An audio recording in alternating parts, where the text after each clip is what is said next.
Hey everyone, welcome to सरकारी eight once again. तो इस वीडियो में जो है मैं आप सभी के साथ एक इंपॉर्टेंट डिस्कशन करने वाला हूं जो कि नीट यूजी काउंसलिंग 2023 की रजिस्ट्रेशन फीस से रिलेटेड रहने वाला है। ठीक है, तो आप सभी का नीट का रिजल्ट जो है ऑलरेडी डिक्लेयर हो चुका है एंड आप सभी को अब इंतजार है नीट की काउंसलिंग स्टार्ट होने का। ठीक है, तो नीट की काउंसलिंग जल्दी ही स्टार्ट हो जाएगी एंड काउंसलिंग स्टार्ट होने के बाद आपको जो है अपना रजिस्ट्रेशन प्रोसेस कंप्लीट करना पड़ेगा। तो उससे पहले हम लोग ये समझ लेते हैं कि रजिस्ट्रेशन में आपको कौन सी फीस पे करनी होगी और उसका कितना अमाउंट आपको जो है पे करना होगा। ठीक है, एंड उसमें कौन सा वाला पार्ट आपका रिफंडेबल रहता है एंड कौन सा वाला नॉन रिफंडेबल रहता है, ये भी हम लोग देखने वाला है। ठीक है, लेकिन उससे पहले मैं आप सभी से रिक्वेस्ट करना चाहूंगा कि अगर आप इस चैनल पर नए हैं तो जरूर सब्सक्राइब कर लें और बेल आइकन को प्रेस कर लें सो दैट काउंसलिंग से रिलेटेड आपको सारी इंफॉर्मेशन इस चैनल पर मिलती रहे। ठीक है, तो नीट यूजी 2023 की काउंसलिंग से रिलेटेड जो भी इंफॉर्मेशन होगी, जो भी इंपॉर्टेंट अपडेट्स आते रहेंगे एमसीसी की तरफ से, उसके बारे में आपको कंप्लीट इंफॉर्मेशन इस चैनल पर मिलती रहेगी। ठीक है, तो ये 2022 का इंफॉर्मेशन बुलेटिन है काउंसलिंग का। तो इसी के थ्रू अभी हम लोग काउंसलिंग के रजिस्ट्रेशन फीस को समझने वाले हैं क्योंकि अभी 2023 का जो ऑफिशियल ब्रोशर है वो रिलीज नहीं हुआ है। ठीक है, तो जब हम इसी के पेज नंबर 46 पे जाएंगे जहां पर फी के रिगार्डिंग डिटेल्स वगैरह दी हुई हैं। ठीक है, तो मैं अभी आपको दिखाता हूं पेज नंबर 46। ठीक है, तो ये है 42, ये रहा। तो ये आप देख सकते हो उसमें जो चैप्टर 13 है जिसमें application form and fee of counselling के बारे में इंफॉर्मेशन दी गई है। ठीक है, तो यहाँ पर जो है फीस वगैरह की जो भी इंफॉर्मेशन है वो दी गई है।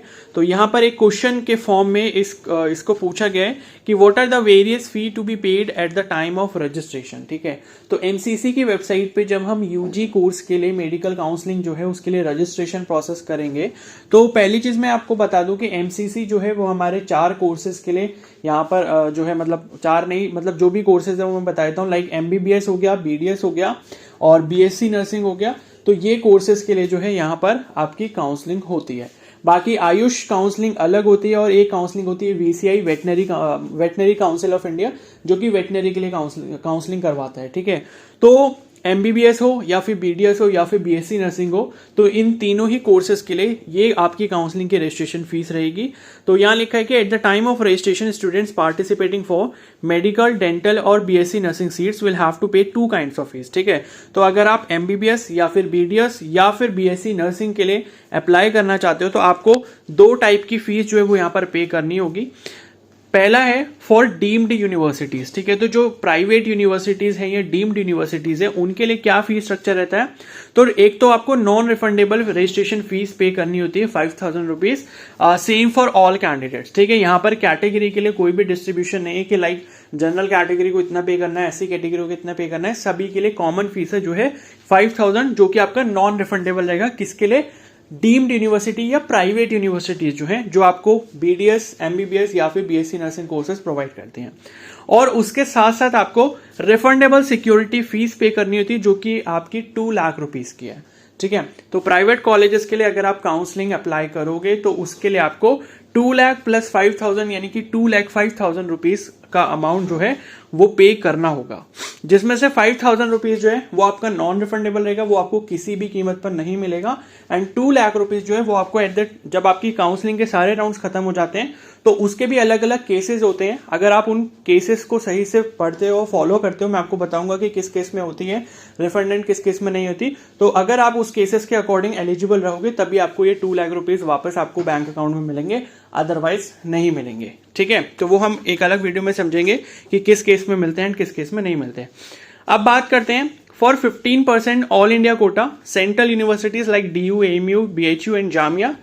ठीक है, और AFMC and ESI, all AIIMS, JIPMER and BSc nursing. ठीक है, तो इंडिया में जितने भी कॉलेजेस हैं, तो लाइक जो भी गवर्नमेंट कॉलेजेस हैं एंड उसमें बाकी जो यूनिवर्सिटीज हो गई, लाइक दिल्ली यूनिवर्सिटी हो गई या फिर एम्स हो गया या फिर जिपमर हो गया, तो इन सभी का जो 15% है वो ऑल इंडिया कोटा है। ठीक है, तो उसमें कोई भी अप्लाई कर सकता है, बाकी 85% जो है आपके रिस्पेक्टिव स्टेट्स का रहता है। लेकिन एम्स वगैरह का जो है 100% कोटा रहता है इसमें। ठीक है, और बाकी जो आपकी स्टेट यूनिवर्सिटीज है उनकी 15% सीट्स रहती हैं। तो उसके लिए अगर आप एमसीसी के थ्रू रजिस्ट्रेशन करोगे काउंसलिंग के लिए तो यहाँ पर जो आपको फीस स्ट्रक्चर है वो पहला आपका है नॉन रिफंडेबल रजिस्ट्रेशन फी जो कि आपकी 1000 है। जनरल एंड ईडब्ल्यूएस कैंडिडेट्स के लिए, ठीक है।